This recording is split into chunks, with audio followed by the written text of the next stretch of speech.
Howdy readers, I'm Jason. This is Chapter and Verse, and this is going to be kind of an all over the place catch-all video. I don't anticipate it being very long, but I'm going to do a few things with this.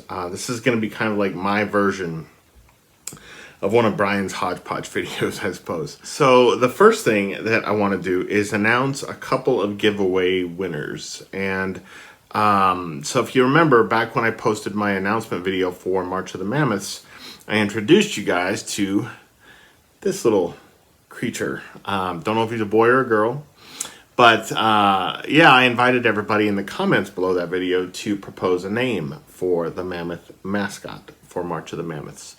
And I have decided on a winner. There were a lot of names I really liked, but after going through them probably 3 or 4 times, the name that I decided on was Woolsey from Hannah at Hannah's Books. The reason I went with Woolsey was because it was just a really cute play on woolly for woolly mammoth, but also it was important to me that it was a name that addressed both of the events that I was involved in March.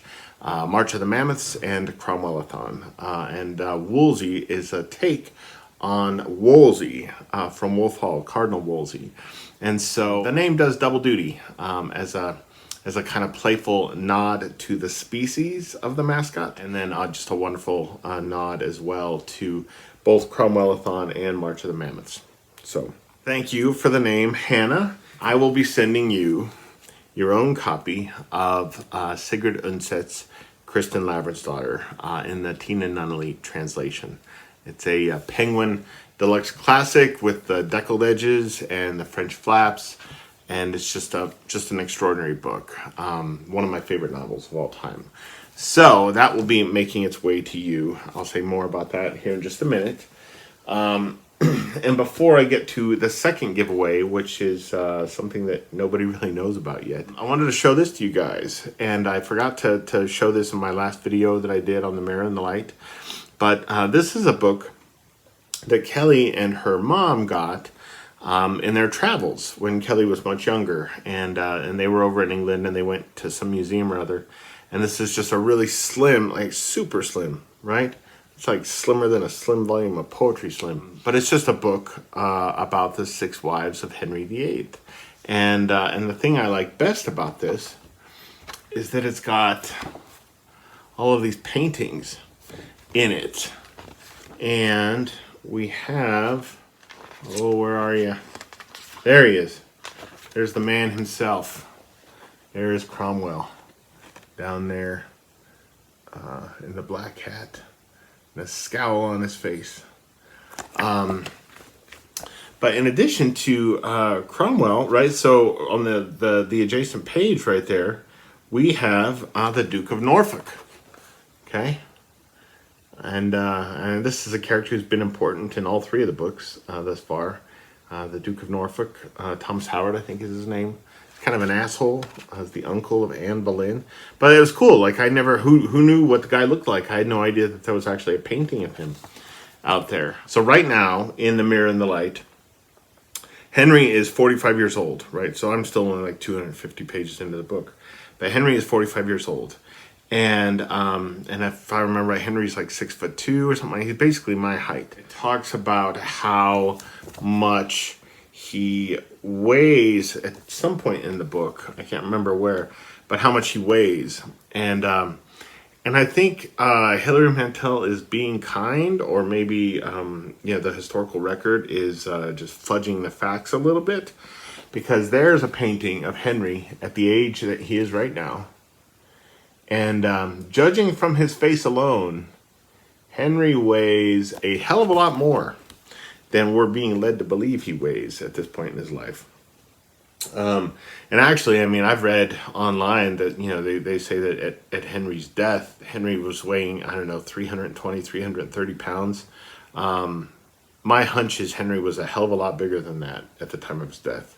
Because, yeah, I mean, just judging from that portrait of him at 45 alone, he looks like he's probably weighing 340 pounds in that picture. So that was my segue from the March of the Mammoth giveaway into a Cromwellathon giveaway that I actually never announced.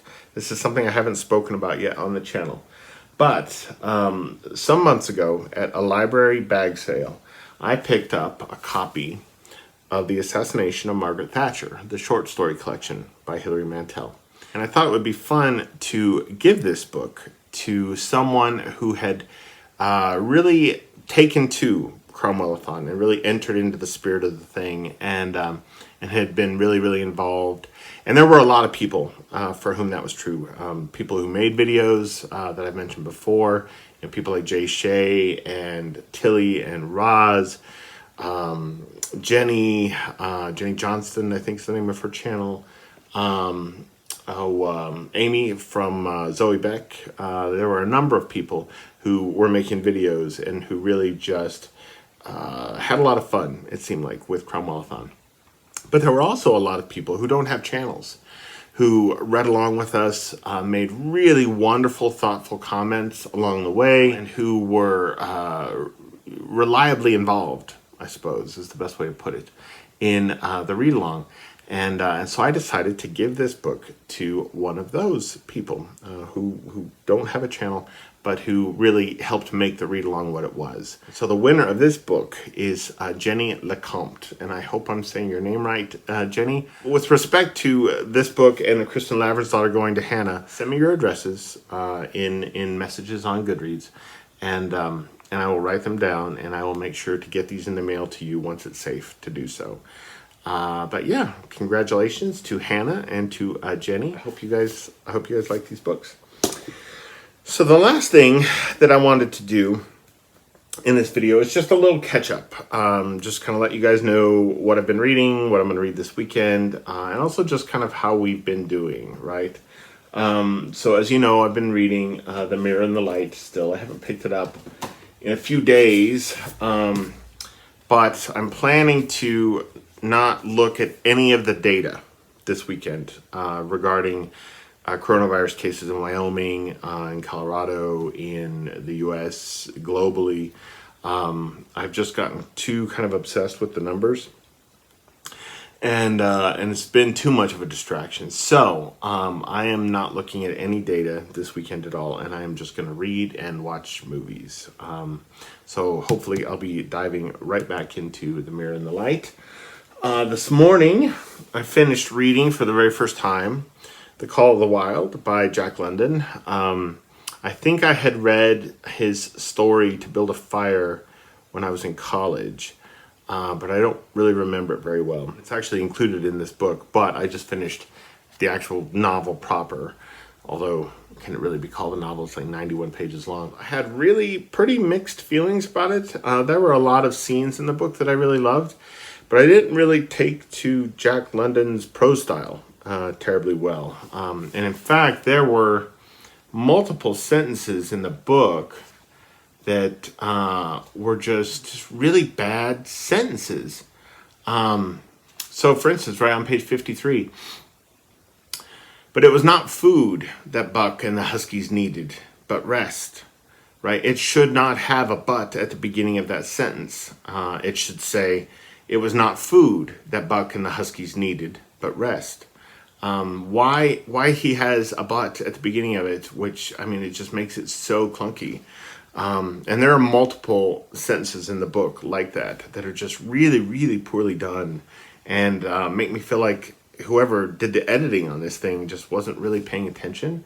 And there were also a couple of instances in the book where he repeated himself on the same page, sometimes within the space of just a few lines. And I don't think it was for emphasis. Like, I get the feeling that he was just kind of rushing along writing. On page 55 in this edition, we have this sentence: she was pretty and soft and had been chivalrously treated all her days. And then literally, right, like what, 5 lines later, 6 lines later, we have a sentence that starts with, she was pretty and soft, but she weighed 120 pounds.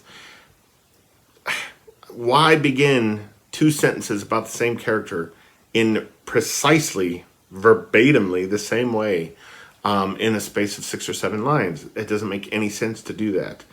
And he does that 3 or 4 times in the book. Maybe 2 or 3 times. Maybe I'm exaggerating. So there were, just moments in the novel that really kind of annoyed me. There were also moments that were really, really beautifully written. Some of the nature writing in here was pretty spectacular. The ending is marvelous. There's also some really awkward stuff with respect to race in the book that dates it quite a bit and makes me wonder about Jack London's attitudes toward African Americans, but anyhow, so mixed feelings. 3 stars, I think, for The Call of the Wild. And then lastly, this is for my book club. So in March and April, we are reading Peter Carey's Parrot and Olivier in America. So I'll be starting that this weekend at some point.